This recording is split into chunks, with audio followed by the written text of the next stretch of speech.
Hello, my name is Angelo and welcome to my channel.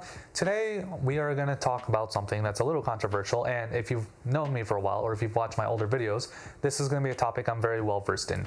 And a coworker asked me on, what's today, Friday? So this was Tuesday. On Tuesday, hey, should I purchase a firearm or not? And that's a very, very tricky question because depending on what you're purchasing the firearm for, like one, that's kind of like, for me, like that's hard because as a firearm enthusiast, when someone says, hey, I want to buy a gun, literally like my brain just explodes, because not in the sense of like excitement or anything, because it's just like that question is so vague that I don't know what direction to go in.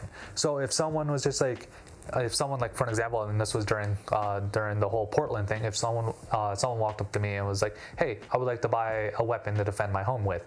See, that is a much more narrow kind of question where I'm like, all right, this is going to fall pretty much into three basic platform categories of firearms, and I already have three ideas or three firearms in each category that I can already suggest depending on the person and what they're looking for. And that's a much easier question to have. But again, on Tuesday, someone asked me, should I own a firearm?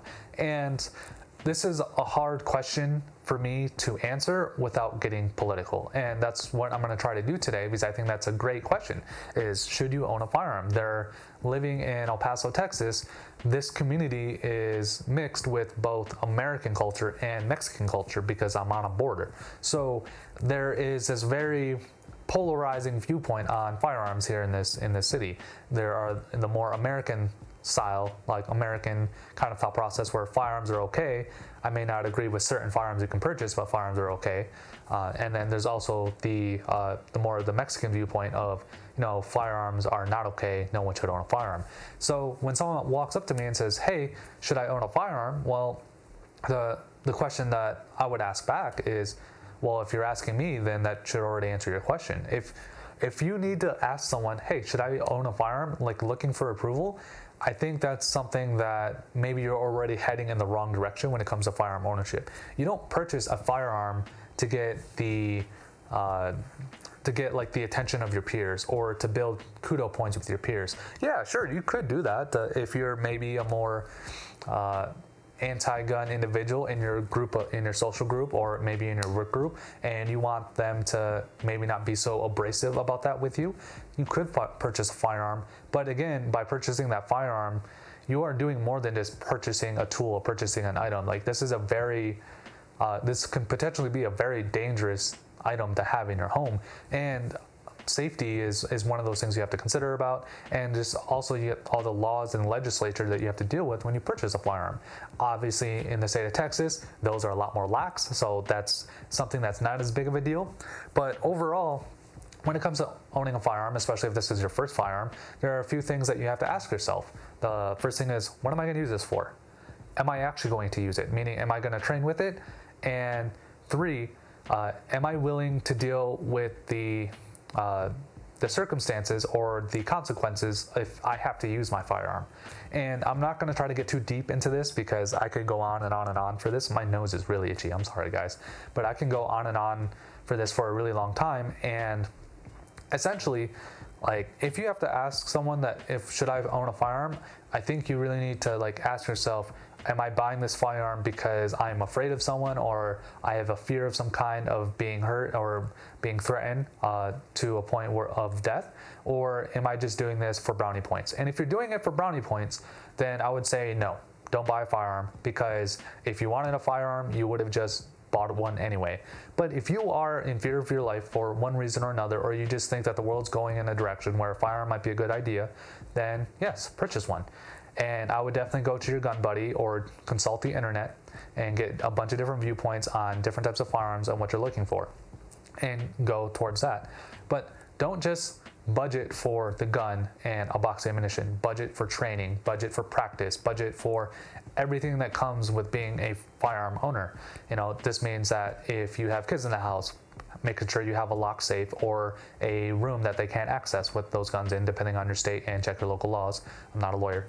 And also, like making sure that you understand the fundamentals of firearm ownership and firearm safety. That's also very important. And then finally, again, like I said, practicing with that firearm, because you will not rise to the occasion of what you think you're going to do. You will rise to the level of training that you have. And if you have no training, you might get lucky and get out of that scenario alive, or you might get really unlucky and that firearm was useless and you could have spent that $800 on something else. So with that being said, that's pretty much all I got to say about that. If you want to own a firearm, then own a firearm. Like, don't let people in your peer group or don't let people in your work group influence you one way or another. If you're in a more liberal city and where firearms are more like frowned upon, but this is something you want to do it anyway.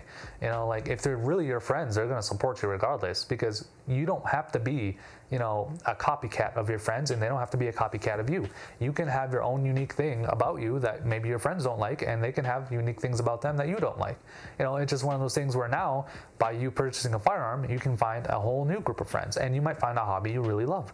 And as you can see, I'm speaking really passionately about this because in my workplace, I do come across some people that are very anti-gun, and I'm not walking in with a gun t-shirt or anything, but it is well known that I am a firearms enthusiast at my work, and that's why people come up to me and they ask me for advice about firearm ownership and firearm safety and what guns to buy, for one reason or another.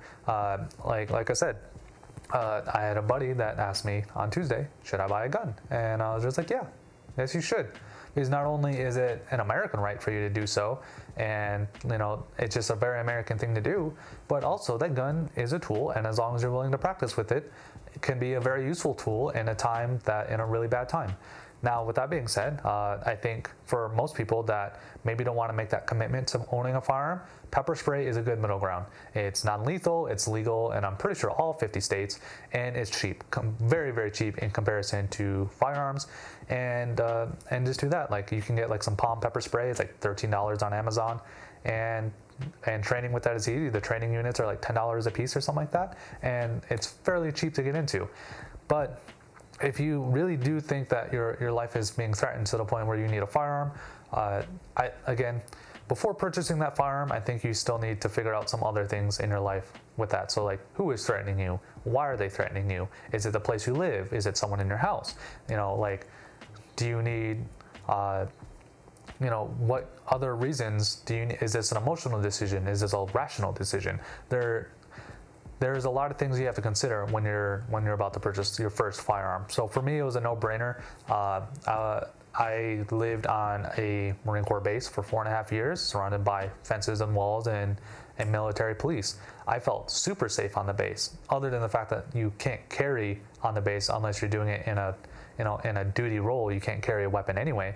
But in the sense that when I moved to El Paso after leaving the base, and I'm not surrounded by like-minded people anymore, and there's no wall that prevent baddies from coming into this secured area. I felt really paranoid, and I was like, I need a firearm. So I purchased a firearm, and I carry that firearm everywhere. And now I'm not so paranoid about it, but at first it was that I didn't know anybody in this city. I didn't know what this city was like. I moved in 2018, and like, everyone just like, yeah, this is the safest city, one of the safest cities in the country. And then 2019 happened, and we're not going to get too deep into that. That very bad event happened, and now a lot of people I know own firearms because of that reason. And it's just one of those things where this is a lot of things you have to consider. I know this was kind of ranty. I don't script my stuff or anything like that. I just kind of go at it and say what I want to say. If you guys don't like this non-scripted stuff, please let me know down below and give me some tips if you think that I can do these better. But yeah, essentially that's one to kind of wrap it up and to kind of go over. Ask yourself why you need the firearm, and if you actually need the firearm. Ask yourself if you're willing to train with that firearm, and like really train, especially as a beginner. And depending on the platform, you're going to need to train a lot more than other platforms. I.e., if you're going to buy a rifle, you don't need to train as much as you do with a pistol, because pistols are simply harder to shoot.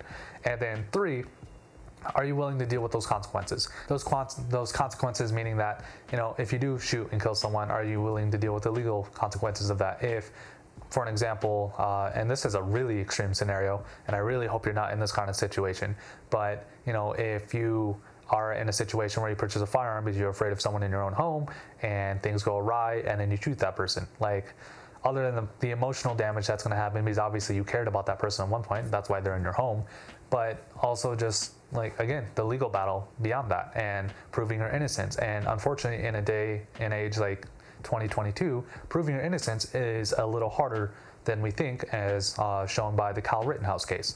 So depending on your scenario and why you're doing it and all that stuff, you really need to be careful when it comes to purchasing a firearm, and that this is not the same as purchasing a hammer or purchasing pepper spray or purchasing pretty much any other item. This is a fairly, I would say, moderate level of commitment to make sure that you're doing it safely and properly. Anyway, my name is Mikel Angelo. Thank you for watching. Again, I would like to hear what you have to say about this, and I'll catch you in the next video. Later.